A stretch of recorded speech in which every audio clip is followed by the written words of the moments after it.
It feels like a lifetime ago, though the memories are as sharp as broken glass.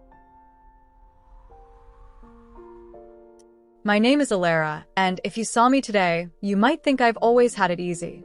But let me tell you, life didn't start with golden spoons for me. I grew up in a small, cramped compound where every penny was fought for, and the smell of paraffin stoves and damp earth was our daily perfume. My mama, bless her heart, worked herself to the bone, selling fabric scraps and mending clothes just to keep us fed and clothed. Dreams? My only dream was to simply survive. Then the whispers started. My aunties, my uncles, cousins, everyone who had watched me grow from a skinny girl into a young woman, they all had an opinion. Elara, you are a beautiful girl, but beauty alone cannot fill your stomach. My Auntie Rose would always say, fanning herself dramatically. Look at you. You deserve more than this struggle. A good husband, a rich man. That is your destiny. They meant well, I suppose, in their own way. They saw a chance, a way out of the poverty that had gripped our family for generations. And then Marcus came into the picture. He wasn't like the young men from our neighborhood, struggling to make ends meet. Marcus drove a gleaming car, wore crisp suits, and spoke with the confidence of a man who commanded respect. He was a businessman, a big man as they called it, dealing in imports and exports. My relatives painted a picture for me, a life of comfort, no more worrying about where the next meal would come from, a chance to help my struggling family. Honestly, I barely knew Marcus beyond his expensive cologne and kind of person. They convinced me, nudged me, prayed over me until I said yes.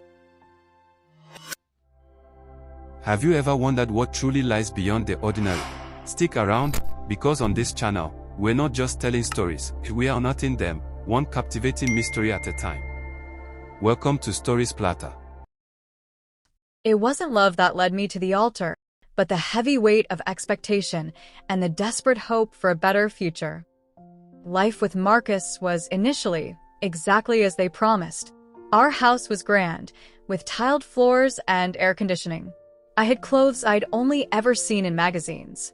The visits from my relatives became more frequent. I remember one particular afternoon, barely 6 months into the marriage. My Auntie Rose arrived, accompanied by 2 of her friends, all dressed in their finest Sunday wear. She surveyed my new living room with wide eyes, running her hand over the velvet sofa. Elara, God has truly blessed you, she declared loudly, not to me, but to her friends. See how she lives. This is what we prayed for. She spent the entire visit recounting tales of my good fortune to them, occasionally asking me to fetch cold drinks or snacks, as if I were a trophy to be admired. It wasn't a visit to check on me, but to confirm their success in marrying me off well. Another time, it was my cousin Ben. He came with a long face, telling me about a new business idea he had and how he just needed a little capital to get started. He spoke in hushed tones, almost begging, reminding me of family ties and how much you have now. I gave him some money, of course, because that's what was expected. These visits were always about what they could gain from my new status, rarely about my happiness. I tolerated it, because their validation was part of the unspoken contract.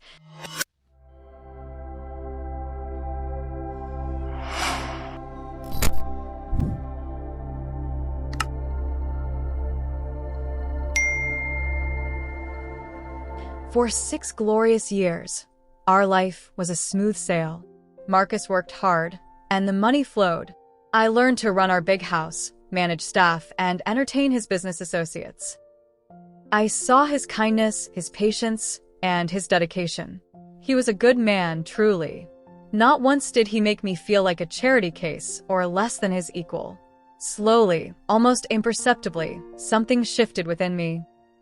I found myself looking forward to his return home, to his stories, to his calm presence.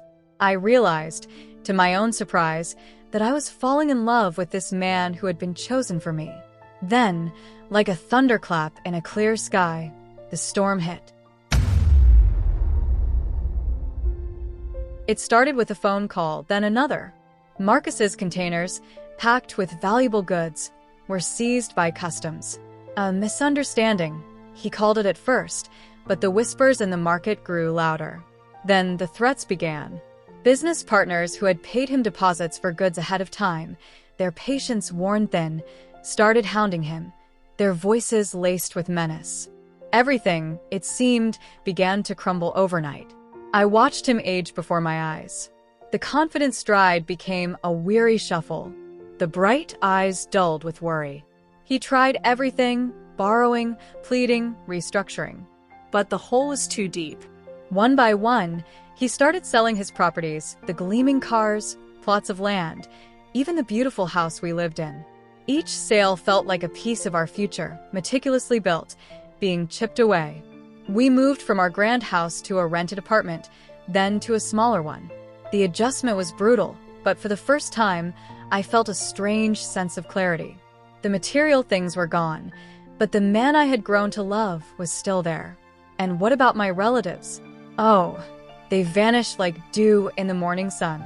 Auntie Rose stopped calling. Cousin Ben, who I'd helped with money, conveniently forgot my existence. The family, who had pushed me into this marriage for its riches, they were nowhere to be found when the riches disappeared. Their silence was deafening. It hurt, yes, but it also showed me the truth of their intentions.